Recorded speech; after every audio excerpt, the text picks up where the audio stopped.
Final question related to semester 1 on sample paper A, question 5, and it's there. The wave function of a free electron in one dimension is described by a Gaussian function given there, where c is a normalization constant and sigma is a parameter that determines the width of the wave function. The momentum representation, psi of k, is also Gaussian, given there as well.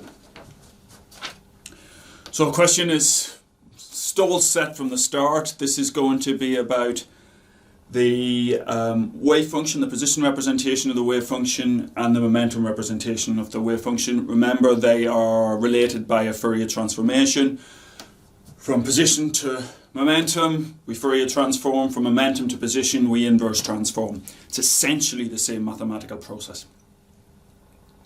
Now, as compared to where we were at the start of semester 1, you've now done an awful lot of Fourier analysis in wave phenomena, so it should be a lot clearer in terms of just what's going on here. But I cannot overemphasize that laying the maths aside, laying the Fourier integrals to one side, it's a really straightforward concept that what we're doing is we're representing a wave function or a waveform or a signal as a sum of simpler functions, sine functions or complex exponentials, which are our basis functions. And that idea of superposition is core. It's right across all of the quantum world, all of quantum mechanics. It's absolutely core to Fourier analysis. And if you watch the revision video I've just uploaded on superposition and measurement, you'll see time and time again what we're doing is we're writing a function as a sum, as a superposition of basis functions. It's core to just about everything in the quantum world,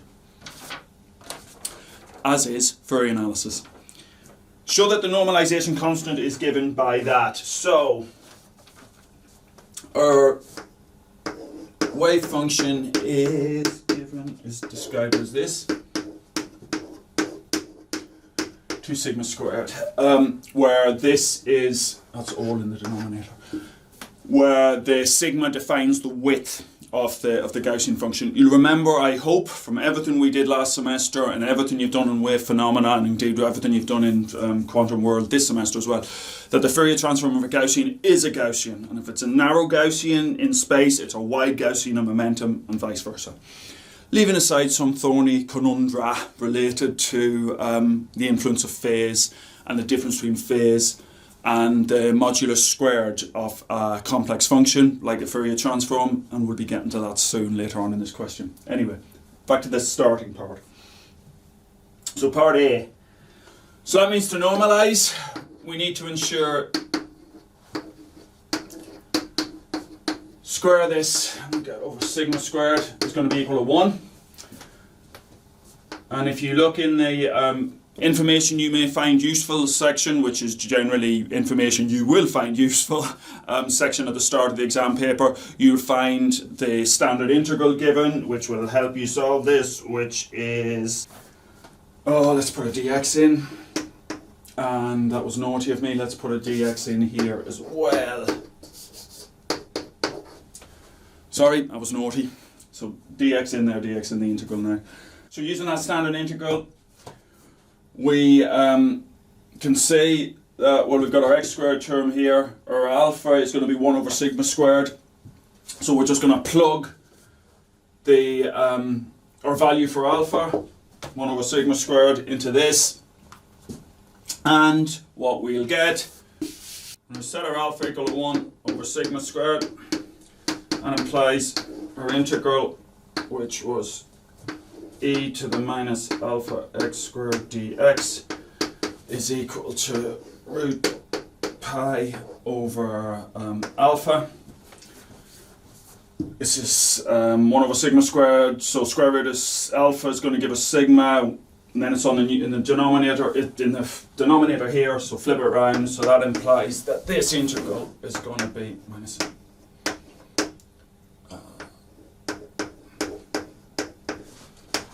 is going to be sigma by root pi. Simply plug in the values into the standard integral. Can we see that? There we go. I'll put it up in better type as usual and slightly more legible with Camtasia. Alright, so that means taking this and plugging it in here, c squared by sigma by root pi is equal to 1 implies c squared is 1 over sigma by root pi implies c is equal to 1 over square root of no, let me do it this way, pi to the quarter sigma to the half. Right, that's what our normalization constant is, for which you get 3 marks. Next up, it asks, what is the net momentum of the electron? Explain your reasoning. So, notice that the momentum representation, it says it's Gaussian. You don't need to know anything other than that. When you look at that expression for the wave function,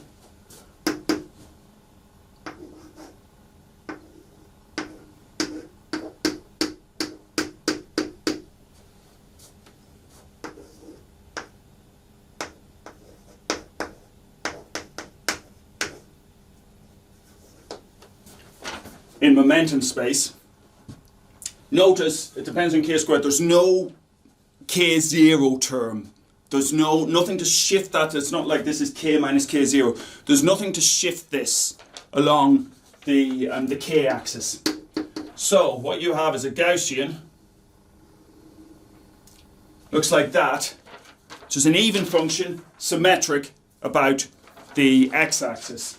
These are positive values of k, these are negative values of k. Positive, negative, equal amounts in terms of the various plane wave contributions we need to build up this wave function, this Gaussian wave function, which means that our net momentum is 0. And that's the level of, there are a number of different ways you can explain that, but at that level that's absolutely fine. It's an even function, the Fourier transform of the Gaussian, the position representation of the Gaussian wave function is also Gaussian. Looks like that. Its mean value is 0. Mean value of this Gaussian function is 0. The other way you can explain it, or the additional way you can explain it, is that's our wave function in momentum space. Get the modulus square of that, which in this case, because it's real, is just the square of that function. Square of the Gaussian is going to give us another Gaussian. We're going to lose this factor of 1 over 2 here, and it's going to become e to the minus sigma squared over k squared. Key thing then is that it's still even, it's still symmetric, about 0, which means that the probability of getting a positive value for k is equal to the probability for getting a negative value of k, so our overall expectation value for momentum is 0. Notice I haven't done one integral, and you might want to jump to the integral and think about expectation values, but again it's about the concepts and understanding just what the maths means. Doing the maths isn't good enough. You have to understand what that maths means, and if you can do 14 pages of expectation value integrals and still not know at the end of the day what actually expectation value is, then I've not done my job. So this is a very conceptual question. You know, I'm not doing a lot of maths. I'm writing down expressions that are given in the question. Not doing a lot of manipulation yet. We'll do some Fourier transforms soon, but even then we're going to manipulate those Fourier transforms in a fairly conceptual rather than laborious way.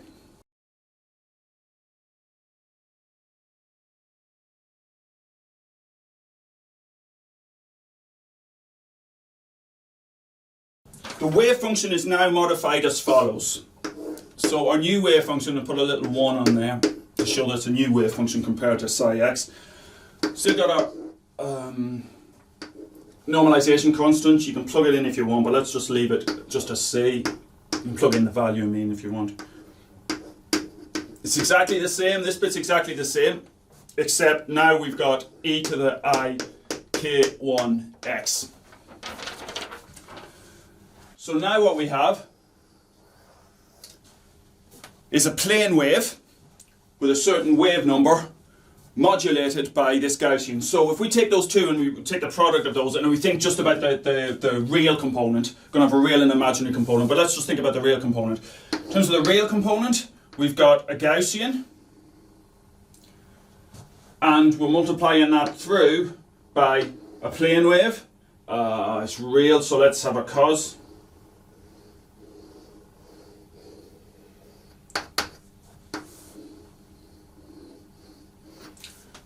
It's meant to be a cos whose wavelength is inversely related to this spatial frequency or wave number.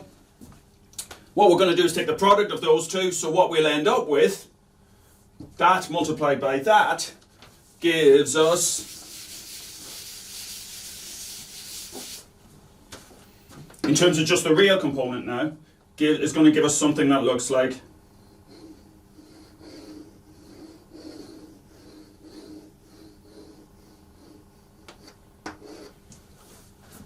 meant to be roughly symmetric. Let's make this another couple of oscillations so it looks a little bit more symmetric.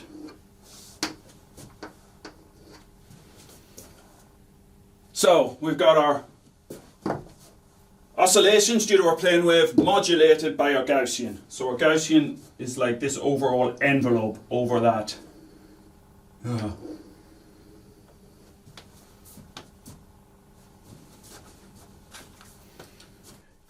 Yes, that's truly awful. By the magic of Camtasia, just to explain what that's meant to represent. There we go. So our plane wave is modulated by the Gaussian function. This is something that we've spent an awful lot of time on, the idea of Gaussian wave functions and Gaussian wave packets.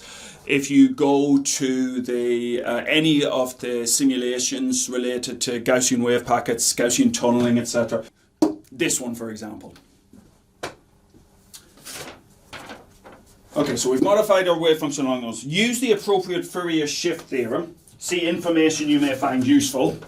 Let me get the information you may find useful. So in the information you may find useful section, you've not only got the expressions for Fourier transforms and inverse Fourier transforms, so you don't have to hunt through your notes, though I will again say that there's now a section at the start of the notes where you've got all the equations, or the key equations, not every one of course, but the key equations associated with the quantum world, material we covered in the first semester, all collected together at the start of the notes. So, but in terms of the exam, just so you don't have to thumb through those notes and spend a lot of time trying to find them, here's the Fourier transforms and the shift theorems. So it says to use the appropriate shift theorem. This is very much related to a question on worksheet 3. So fairly early on, where we were exploring the key importance of Fourier analysis in the quantum world. Now that you've got a little bit more experience with Fourier analysis, I'm hoping some of these ideas are catching hold a bit more. Not pretending Fourier analysis is straightforward mathematically, but conceptually I will argue it is very straightforward for the reasons I've discussed at length. Right. Use the appropriate Fourier shift theorem to determine the Fourier transform of this. So if we look at our shift theorems, we find that if we have function fx, as we do, which is this, which is multiplied through by a complex exponential in terms of the shift theorem on the front of the paper. At the start of the paper it's ik0x, we've got ik1, so let's put ik1. Then what happens is, if we get the Fourier transform of that,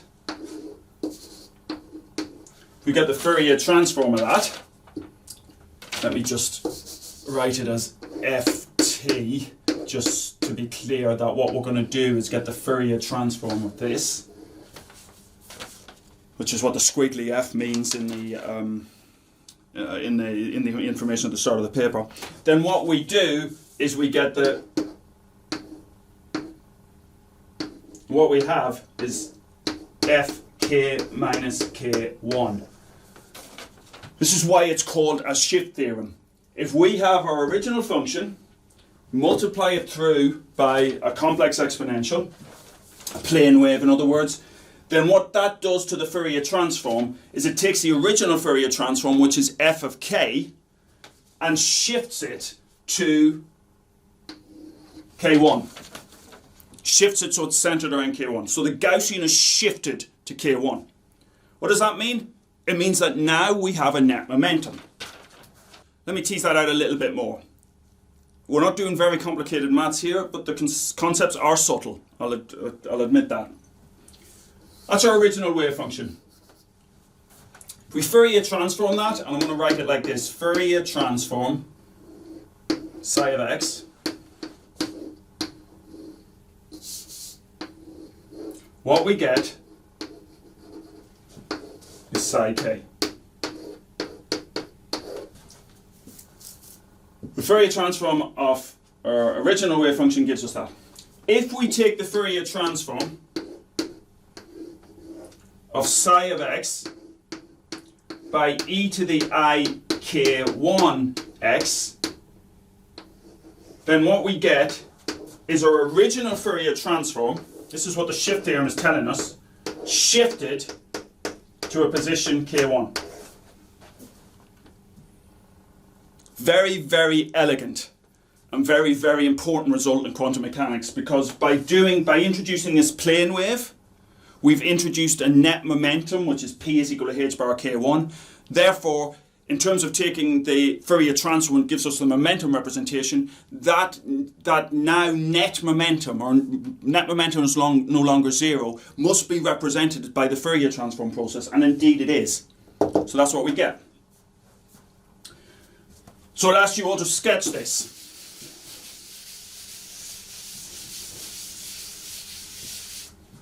So we have psi 1 x, which is that, by e to the I k1x.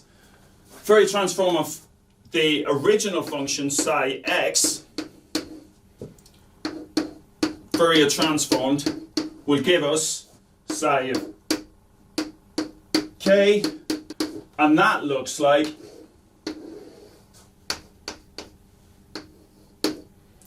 and let's do it. It asks for the probability density. So let's do the probability density. That's going to look like that. It's going to be Gaussian with a mean of 0. Now what we have is psi 1x, which is our initial wave function multiplied by this term. If we take the Fourier transform of that, what we get, due to the shift theorem, is this, and that means what we do is we wholesale shift. All it is a translation. We wholesale shift the Fourier transform along the k-axis.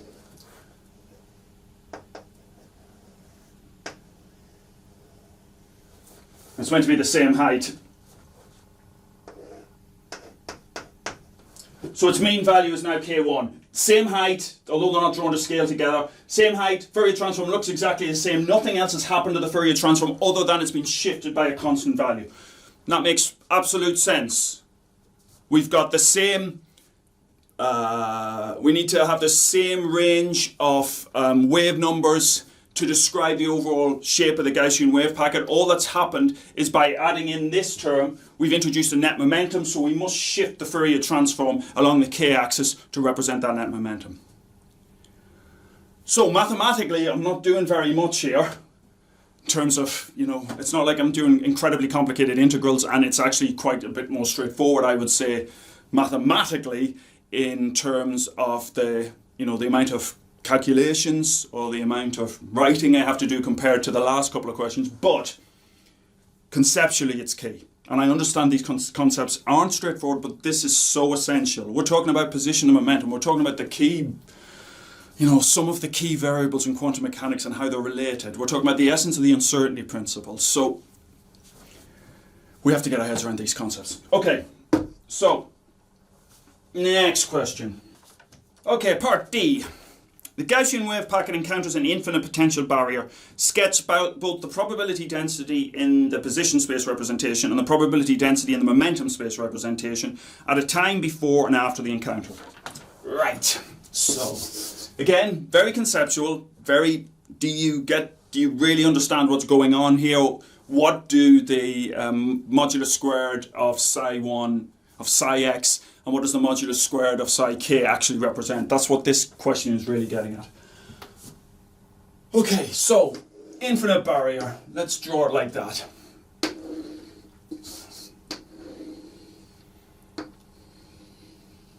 Just a hard wall barrier with a potential, and we'll say it as a finite width as well, of course. The potential goes to infinity here. And what we're going to look at is modulus squared of psi1 x. Now, that's a wave packet. So, well, it is a wave packet. And what we'll say when we get the modulus squared, because remember, once we get the modulus squared, we throw away the phase information, so the e to the ik1x multiplied by e to the minus ik1x gives us 1. So what we're going to see is our overall probability density is going to look like this, with no wiggles, because it's the phase factor that gives us the wiggles. That doesn't mean that those wiggles aren't important. Those wiggles are of course still there, and they define the momentum of our wave packet. And it's moving in the positive x direction, because this is positive, towards that barrier. Now, there are a couple of things you could note here. Aren't essential, but you'll certainly get brownie points in terms of you noting this. Because that's a wave packet, and therefore comprises a whole range of different plane waves, just added up in the right way to form the Gaussian wave packet. That's Fourier analysis after all. That means that each one of those plane waves and its associated value of k has a certain amount of energy, h bar squared, k squared over 2m. Therefore, certain amount of velocity, and because there's a range, it means that there's a range of different plane waves comprising this, all having different phase velocities. So when I talk about the velocity here, I'm talking about the velocity of the group, the wave packet itself. But its component waves all have different velocities, and this will gradually disperse. As it's moving, and you can see this in the simulations, it will disperse and it will fall apart in terms of the probability density. So you could sketch that if you wanted, but what I'm really looking for here in this question is when the wave packet encounters this wall, there's no possibility of tunneling because it's an infinitely high wall, and so it just gets knocked back and travels in the other direction. Now it will be dispersing, so that height will be coming down and it will be spreading out. Again, take a look at the simulations to see this happen in real time. So that's what happens when it reflects. So drawing like this, you know, even something as simple as before, after, and then a few words to describe what's going on, that's fine. In terms of the momentum distribution,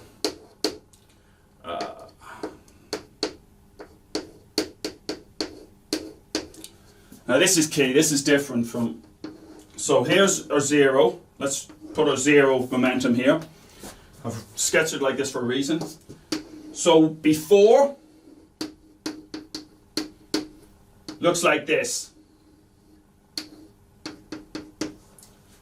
After, well, the wave packet's got knocked back completely and is travelling in the other direction. So after, its momentum, assuming complete reflection, what we're going to have is just this is going to be reflected. And then if it hit another wall here, then it would bounce back in the other direction and its momentum would change again. Hope that makes sense. This is not much more than, you know, classical physics in a quantum context, of course, in that, you know, if I throw a ball at a wall, it comes back at me, its momentum, the sign of its momentum has been changed. That's all that's happened here. Right. And remember, this is a subtle point, this conundrum that I introduced at the end of chapter 3, and then you had to wait all the way until just the last lecture before Christmas. Remember, because we're taking the modulus squared here, we're not getting the information, we're not getting the phase information. So this is telling us about the magnitude of those momentum components, but it's not telling us about the spreading of the wave packet, because that's related to the variation in the phase. And once we take the modulus squared, remember, we chuck away all that phase information.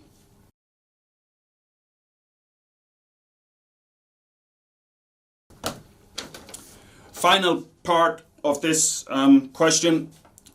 As a science fiction fan, this gave me a great pleasure to write this question. In a fictional universe, it is possible to teleport matter from one location to another. The wave packet is teleported to a location x0 so that its wave function becomes that. And then it says, again, using an appropriate shift theorem, show that the momentum probability distribution is unaffected by the teleportation.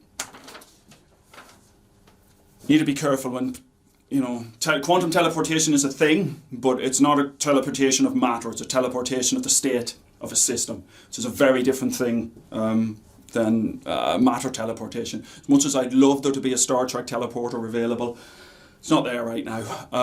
So, having said all that, let's do the question. Teleported wave function is this.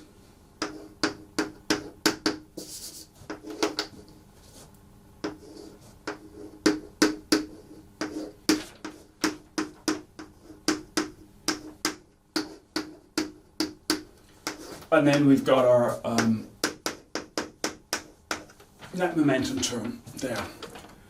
So it says, using an appropriate shift theorem. So let's go back to our shift theorems. We've used the lower one of these. The top one tells us, let me just write it down, and I'm just going to do the same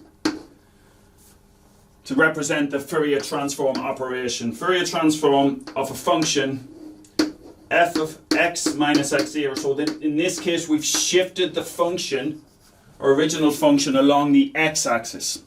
So this is the conjugate of the shift theorem related to momentum, where we had a shift along the momentum axis. Here we have a shift along the x-axis. And if we've got that, then we have e to the minus I k x0 x naught f of k. So it's very much the same idea, just now related to a shift in space rather than a shift in momentum. So if we take the Fourier transform of this function, then remembering that the Fourier transform of f of x is the f of k, then what we do is we get the same Fourier transform except multiplied by this factor. So there's a phase factor. But if we now take the modulus squared of this, this drops out and we restore the original Fourier transform. We've shown that the momentum probability density, the modulus squared of this thing, is unaffected by the teleportation. Okay, that's the semester 1 material for sample paper A covered. 3 questions, question 1, question 4, question 5. What I was going to do initially was actually upload solutions for all of the sample exam papers. I've decided against that for the reasons I've banged on about over the course of these videos a number of times, is that it's much better for you to attempt those problems yourself without the solutions to one hand. You will learn a lot more and you will get a better grasp of where the holes in your understanding lie if you try that. Now, I know some of you said, well, the way I revise is to have the solutions to one hand and the questions to one. I want to train you out of that, if at all possible, because that is not the optimal way to get your head around this material or to do well in the exam. Because that's assuming that you're going to get questions that are virtually identical to the ones you've followed the template for. It's about thinking beyond that template, and it's about having a good grasp of the concepts so you can apply the concepts in slightly different situations. Obviously, there are a finite number of questions that can be asked in the context of an exam. And obviously there's going to be some similarities, but there's also going to be many differences. So, I'll put the sample example papers online. In fact, old versions of the sample papers are already available via the physics community page, but I'll put them on the Quantum World Moodle page. And then in a few weeks' time, I'll upload the solutions, but after you've had a chance to try the problem for yourself. I will also be in touch relatively soon about organising some engagement sessions in the run-up to the exams to cover the semester 1 material. A number of you have been emailing me throughout. That's absolutely fine, and in fact it's welcomed. I do my best to get back to you as soon as possible. Sometimes it slips, but I think over the last few weeks at least I've been getting back within 48 hours or so. So just drop me a line, got any questions, get in touch, and I look forward to the engagement sessions in a few weeks' time. I hope you found these videos useful. See you spot any errors, you spot any typos, please do get in touch. See you. Bye.